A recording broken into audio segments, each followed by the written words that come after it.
ፊልሙ የሚጀምረው በበርካታ የበግ እርባታ በምትታወቀው ኒውዚላንድ ሀገር ውስጥ በሚገኝ ገጠራማ ስፍራ ነው። ሄነሪና የቅርብ ጓደኛው የሆነው ታከር የበግ መንጋዎቹን በመሰብሰብ ላይ ናቸው። የሄነሪ ታላቅ ወንድም የሆነው አንገስ በ3 ዓመቱ ከበጎች ጋር ሲላፋ እግሩ ተሰብሮ እንደ ወንድሙ አባቱን በስራ ማገዝ አይችልም። በዚህም ምክንያት ለሄነሪ ንቀትና ጥላቻ ያድርበት ጀምሯል። በአንድ ጥቁር ቀንም አንገስ ወንድሙ ሄነሪ ለይቶ ወደሚያሳድጋት ተወዳጅ በጉ ጋር በመሄድ በመጥረቢያ ብሎ ይገልበታል። ከሰዓት በኋላ ሄነሪ የነበረበትን ስራ ጨርሶ ወደ ቤት ይመለሳል። ነገር ግን ለየት ያለ ድምጽ ከጎተራው ይሰማና ምን እንደሆነ ለማጣራት ወደ ውስጥ ይገባል። ክፍሉ መብራት አልነበረውም። ነገር ግን ከጣራው ላይ እየተንጠባጠበ የነበረው ደም ለሄነሪ በግልጽ ይታየዋል። በድንገትም ቆዳዋ የተገፈፈችው በጉ በገመድ ተንጠልጥላ ከፊቱ ትደቀንበታለች። ሄነሪም በከፍተኛ ድንጋጤና ፍርሃት መጮህ ይጀምራል። አንገስም የበጓን ቆዳ ለብሶ ሄነሪን ማስፈራራት ይጀምራል። በዚህም መሃል ሞግዚታቸው የሆነችው ማክ ጩኸቱን ሰምታ በመምጣት አባታቸው ለሥራ በሄደበት ሀገር በመኪና አደጋ ሕይወቱን ማለፉን በከፍተኛ የሐዘን ስሜት ውስጥ ሆና ታረዳቸዋለች። ከዛም ታሪክ ወደፊት 15 ዓመታትን ተጉዞ ሄነሪን ያስመለክተናል። ሄነሪ ወዳደገበት የገጠር መንደር እየመጣ ነው። ነገር ግን በድንገት የነበረበት ታክሲ በበጎች ይከበባል። ልጅ እያሉ ወንድሙ አንገስ ለቀልድ ብሎ ያደረገበት ነገር ከፍተኛ የሆነ የስነ ልቦና ጫና አሳድሮበት አሁን ላይ ሄነሪ በጎችን በጣም ይፈራቸዋል። ሹፌሩም ሄነሪ ከተማ ያደገ ልጅ መስሎት እንዲረጋጋና በጎች ሰዎችን እንደማያጠቁ ነግሮ ያፌዝበታል። ከደቂቃዎች በኋላ በጎቹ ይበተኑና መንገዳቸውን በሰላም ይቀጥላሉ። ይህ በእንዲህ እንዳለ የቤት እንስሳት መብት ተሟጋጅ የሆኑት ግራንት እንዲሁም ደግሞ ጓደኛው ሉሲ ወደ እርሻው ለመግባት አጥሩን በመዝለል ላይ ናቸው። በድንገትም አንድ አነስተኛ አውሮፕላን በላያቸው ላይ ታልፋለች። ግራንትም አውሮፕላኗ የአንገስ እንደሆነች ተረድቶ በጣም እንደሚጠላው ስሜት በተሞላበት ሁኔታ ለሉሲ ይነግራታል። ሄነሪ ወዳደገበት ቤት እንደደረሰ ከታክሲ ወርዶ ሹፌሩ እዚሁ እንዲጠብቀው ነግሮት ወደ ውስጥ ይገባል። በግድግዳዎቹ ላይም የበግ ራስ ተመልክቶ ይደነግጣል። በጠረጴዛው ላይ ከአባቱ ጋር የተነሱትን የልጅነት ፎቶግራፉን ተመልክቶ ፈገግ ይላል። ከኋላውም እሱንና ወንድሙን ያሳደገቻቸው ማክ ሌባ የገባ መስሏት መሳሪያ ተደግንበታለች። ነገር ግን ሲዞር ሄነሪ እንደሆነ ታውቀውና ታቅፈዋለች። ወንድሙን ፍለጋ ሲዞር አንገስ በምርምር የደረሰበትን አዲሱን የበግ ዝርያ የሆነውን ኦልድፊልድን ለገዢዎች ለማስተዋወቅ በልምምር ላይ ሆኖ ያገኘዋል። አንገስ ታናሽ ወንድሙን ከብዙ ዓመታት በኋላ ቢያየውም ምንም ሳይመስለው ቀለል አድርጎ ሰላም ይለዋል። እንደ በግ በመጮህም ያስደነግጠዋል። ወደ ቤትም አብረው በመሄድ ከአባታቸው ውርስ ላይ የ$2 ሚሊዮን ቼክ ጽፎ ለሄነሪ ድርሻውን ይሰጠዋል። በኋላም ግራንትና ሉሲ አንገስ ለምርምር ባሰራው ላብራቶሪ አቅራቢያ ተደብቀው የሚሆነውን ነገር ይከታተላሉ። በዚህ ስራም ስሟ በቀዳሚነት የሚነሳውን አስትሪድ የተባለችውን ሳይንቲስት ይመለከቷታል። ሉሲም የአስትሪድ አጋዦች አንድ ትልቅ ሳጥን ወደ መኪና ሲያስገቡ ተመልክታ ፎቶ ታነሳቸዋለች። ግራንት በባህሪው ችኩልና ስሜታዊ ሰው ስለነበረ ሩጦ ወደ እነሱ ይሄዳል። አደገኛና ሊወገድ ተቀምጦ የነበረውንም ኬሚካል አንስቶ ይዞት ይሮጣል። መለያው ላይ ግን የነበረውን ጽሑፍ አልተመለከተም። የአስትሪድ አጋዥ ሰራተኞችም ግራንትን መከተል ይጀምራሉ። ግራንትና ሉሲ ወደ ጥቅጥቁ ጫካ ገብተው ይደበቃሉ። ሉሲ ለምን እንዲህ እንዳደረገ ስትጠይቀው ግራንት ተፈጥሯዊ የሆነውን የእንስሳት አፈጣጠር ለግል ጥቅማቸው ብለው የሚመራመሩባቸውን ሳይንቲስቶች ማስቆም እንዳለባቸው ያሳውቃታል። የያዘውንም ሲመለከቱት አስፈሪ ፍጥረት እንደሆነ ይረዳሉ። ግራንት ሲከተሉት የነበሩት ተመራማሪዎች ድምጻቸውን ሲሰማ እንደገና ተነስቶ መሮጥ ይጀምራል። በድንገትም የአንድ የዛፍ ስር አደናቅፎት ይወድቅና ይዞት የነበረው መሳሪያ ይሰበራል። ውስጡም የነበረው አስቀያሚ ፍጥረት ጀርባው ላይ ይወጣና ጆሮውን ይነክሰዋል።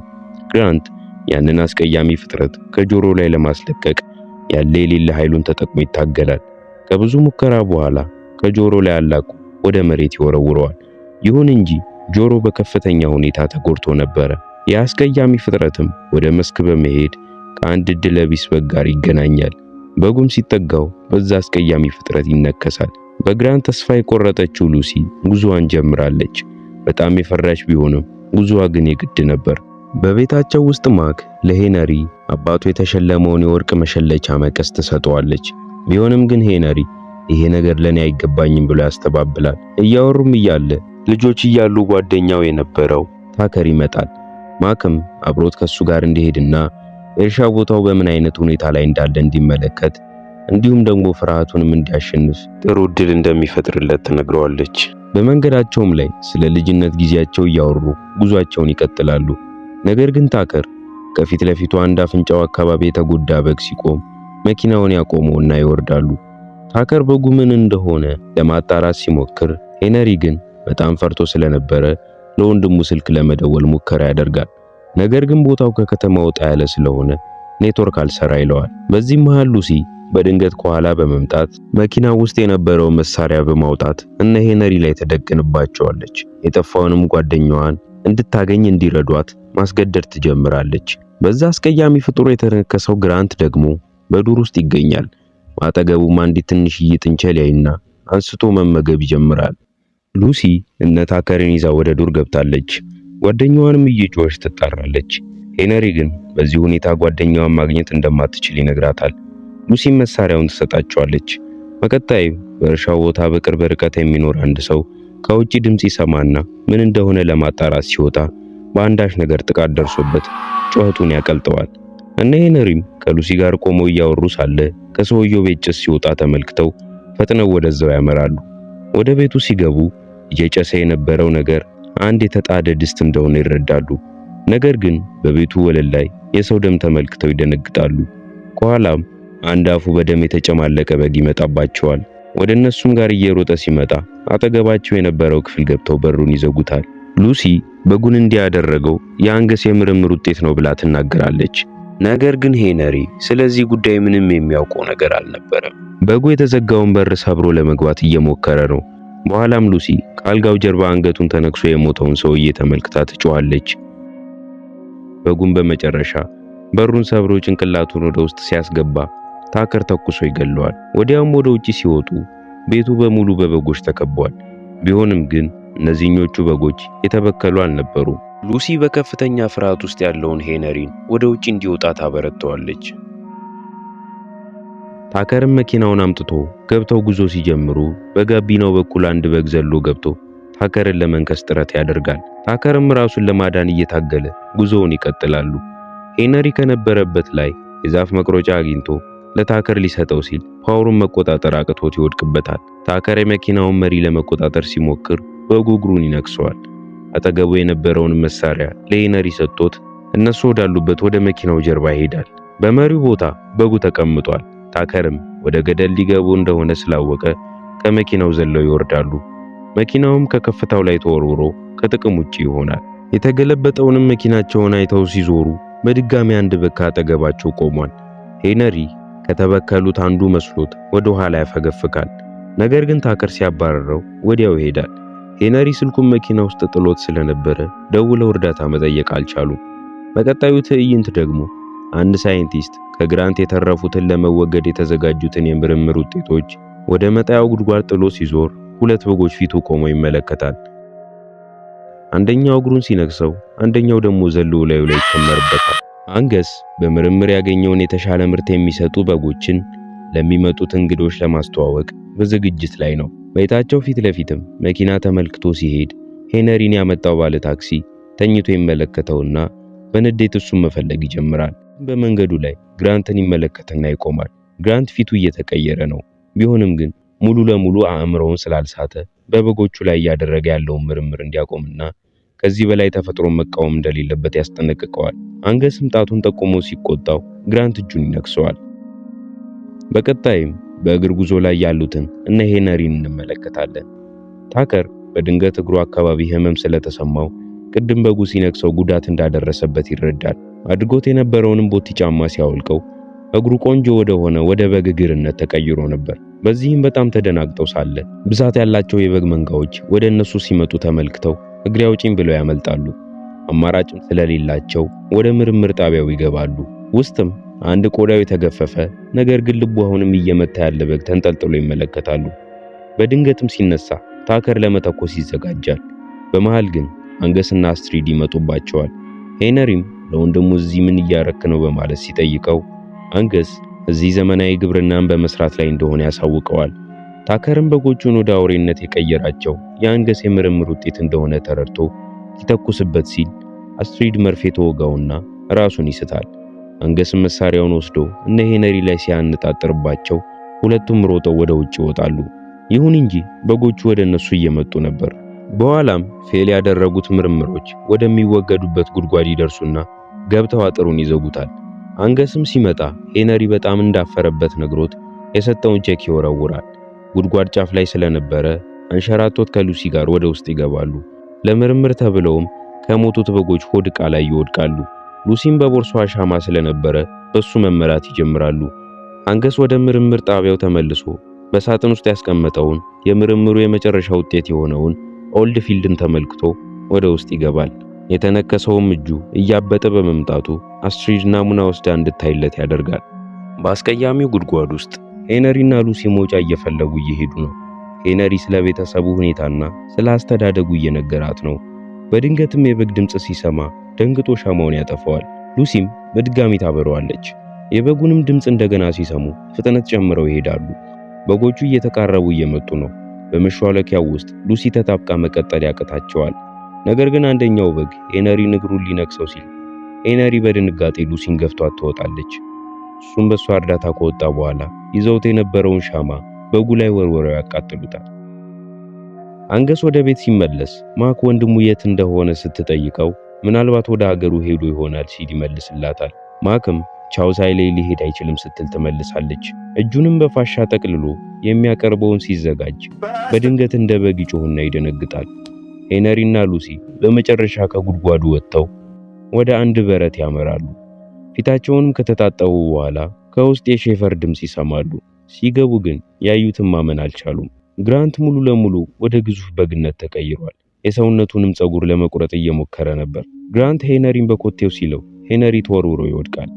ሉሲ ግራንት እንዲያስታውሳት ለማድረግ ትሞክራለች። ሄነሪ በድጋሚ ሲመጣ ግራንት አሁንም ይመታውና ይወድቃል። ማምለጥ እንዳለባቸው በመረዳት መሮጥ ይጀምራሉ። ከብዙ ልፋት በኋላም ሁለቱ ወጥተው ግራንት ላይ ቆልፉበታል። በምርምር ጣቢያው አስትሪድ በታከር እግር ተገርማ በማየት ላይ ሳለች በድንገት ታከር በከፍተኛ ሁኔታ ይንቀጠቀጥና ጭንቅላት ወደ አስቀያሚ ፍጥረት ይቀየራል። አስትሪድም ወዲያው አንድ መርፌ እንደወጋችው ወደ ራሱ ይመለሳል። ይህንን ለአንገስ ለማሳወቅ ከላቦራቶሪው ስትወጣ አብሯት የነበረው ሰራተኛ በሩ ላይ በጎች እየተመገቡት ታያለች። በጎቹ እሷን እንዳዩ መከተል ይጀምራሉ። አስትሪድ ራሷን ለማትረፍ ወደ ጫካው ገብታ ትሮጣለች። ነገር ግን ክፉ ዕድሏ እግሯ ጭቃ ውስጥ እንዲገባና መሮጥ እንዳትችል ያደርጋታል። ይህም ሲከተሏት ለነበሩት ሰው በላ በጎች ጥሩ ዕድል ይፈጥርላቸዋል። ይህ በእንዲህ እንዳለ አንገስ እንግዶቹ ስለመጡ የምርምሩን ውጤት ገለጻ ለማድረግ እየሞከረ ነው። ነገር ግን በጣም እያላበው ነው። ከሳጥኑ ውስጥም አዲሱ የበግ ዝርያ ድምጽ እያወጣ ስለሆነ የእንግዶቹን ትኩረት መሳብ ይጀምራል። አንገስም ምንም ማድረግ ስላልቻለ ሳጥኑን ከፍቶ ውቡን የኦልድ ፊልድ በጉን ለሁሉም ያሳያቸዋል። እንግዶቹም በአንገስ የምርምር ውጤት ተደንቀው ያጨበጭቡለታል። ኦልድ ፊልድ ግን ጩኸቱን ሊያቆም አልቻለም። ይህንን ድምጽ የሰማው የተበከለው መንጋ የአንገስ እንግዶች ወዳሉበት እየገሰገሰ በመምጣት የተሰበሰቡትን ቱጃሮች እንደ ሳር እየነጩ ይጨርሷቸዋል። ሄነሪና ሉሲም ወደ ቦታው ሲደርሱ ከርቀት ሆነው የሚሆነውን ሁሉ ይመለከታሉ። ወራጅ ውሃው ጋር የነበረችው ማክ ጩኸቱ ይሰማታል። መኪናዋንም እየነዳች በመንገድ ላይ እነ ሄነሪን ታገኛቸውና ይዛቸው ጉዞ እንደጀመሩ አንዱን በግ ይገጩታል። አንገስ ራሱን ለማዳን ሲሮጥ አንደኛው በግ ፊት ለፊቱ ይቆማል። ነገር ግን ወዲያው ተመልሶ ይሄዳል። አንገስም እጁን ሲያየው ወደ በግ ኮቴነት ተቀይሮ ነበር። ቢደናገጥም ኦልድ ፊልድን ይዞ ወደ ቢሮ በመሄድ ውስጥ ይደበቃል። እነ ማክ ቤት እንደደረሱ ግራንት ከየት መጣ ሳይባል ሄነሪን አጠናግሮ ይጥለዋል። ሄነሪም ማክ የሰራችውን ምግብ ይወረውርለታል። ሊተኩስበትም ሲል ዘሎ ላዩ ላይ ይከመርበትና ይታገለው ይጀምራል። በዚህ መሃል ሉሲ ግራንትን አንገቱ አካባቢ በእንጨት ወግታ ለጊዜው ራሱን እንዲስት ታደርጋለች። ምሽት ላይ ዝናቡ እየጀመረው ስለነበረ በጎቹ የነ ሄነሪን ቤት ይከቡታል። እነ ሄነሪም በሩን በደንብ ለመዝጋት ይሞክራሉ። ነገር ግን የአንገስ ቢሮ ቁልፍ ሆኖ ይመለከታል። ማክ ተለዋጭ ቁልፍ ስለነበራት ሄነሪ ወደ ውስጥ ሲገባ ወንድሙን ከወገቡ በታች ባዶ ሆኖ ይመለከታል። ኦልድ ፊልድም ከውስጥ ሲወጣ ሄነሪ የተበከለ መስሎት ሊተኩስበት ሲል አንገስ ግን የራሱን ዲኤንኤ ተጠቅሞ ዝርያውን እንዳሻሻለው ይነግረዋል። ሄነሪም አንገስ ከበጉ ጋር አጉል ነገር ሲያደርግ እንደነበረ በመረዳት ብልግና እንደሆነ ይገልጽለታል። በጎቹም በሩን እየሰበሩ ሊገቡ በመሆኑ ሄነሪ ወንድሙን ተሰናብቶ ትቶት ይወጣል። የአባቱንም የወርቅ መቀስ ይዞ ይሄዳል። ሶስቱ ወደ ቴራዝ እንደወጡ በበጎቹ የተነከሱት ሰዎች ወደ አስቀያሚ ፍጥረት እየተቀየሩ እንደሆነ ይመለከታሉ። ሄነሪ እጁን ሲመለከት ግራንት አቁስሎት እንደነበር ይረዳል። ማክንና ሉሲንም ወደ መኪናው እንዲሄዱ ያደርጋል። ሉሲንም ተሰናብቶ ወደ በረቱ ያመራል። አንገስ የግል አውሮፕላኑን ሞተር አስነስቶ ኦልድ ፊልድን ይዞ ሊሄድ ሲል ሰውነቱ በጣም መንቀጥቀጥና መታመም ይጀምራል። አንገስ ወደ በግነት እየተቀየረ ነው። በዚህ ሰዓት ሄነሪን ያገኘውና በቡጢ ይነርተዋል። በሁለቱ መሃልም ከባድ ግብግብ ይፈጠራል። በመጨረሻም ሄነሪ ይዞት በነበረው የወርቅ መቀስ አንገቱን ይወጋዋል። ከዚያም ወደ ውጪ ሲወጣ የአንገስ አውሮፕላን ብቻዋን እየተሽከረከረች ይመለከታል። አንገስ ወደ ሄነሪ እየመጣ ነው። በመሃልም የሄነሪ ውሻ ይመጣና አንገስን ያስቆመዋል። ከዚያም ከኋላው የአውሮፕላኑ ተርባይን ይቆርጠዋል። ነገር ግን በድጋሚ ሄነሪ ሊያጠቃው ሲቆም ታከር ክትባቱን ይዞ በመምጣት አንገስን በአፉ በኩል ያጠጣዋል። እሱም ወደ ሰውነቱ ይመለሳል። ሄነሪም ወደ ራሱ በማስጠጋት ክትባቱን ይሰጠዋል። በኋላም ታከር ውሻውን በመጠቀም የተበከሉትን በጎች አንድ ላይ ያጉራቸውና ሊከትባቸው ሲል በድንገት አንገስ ራሱን እየጎተተ ወደ በጎቹ ይሄዳል። እነሱም እንደገና ይነክሱታል። ከዛም በጎቹ መፍሳት ሲጀምሩ ሄነሪ የእሳት መለኮሻ ወርውሮ ያጋያቸዋል። በመጨረሻም የተቀሩትን በጎችና የተቀየሩትን ሰዎች ክትባቱን በመስጠት ወደ ራሳቸው እንዲመለሱ ያደርጋሉ። የዚህ ሁሉ እልቂት መንስኤ የሆነው ግራንትም ወደ ራሱ መመለስ ይችላል። የበጎቹ ጠባቂ ውሻም ልክ እንደ በግ ሲጮህ እየተመለከት ነው ታሪካችን ያልቃል።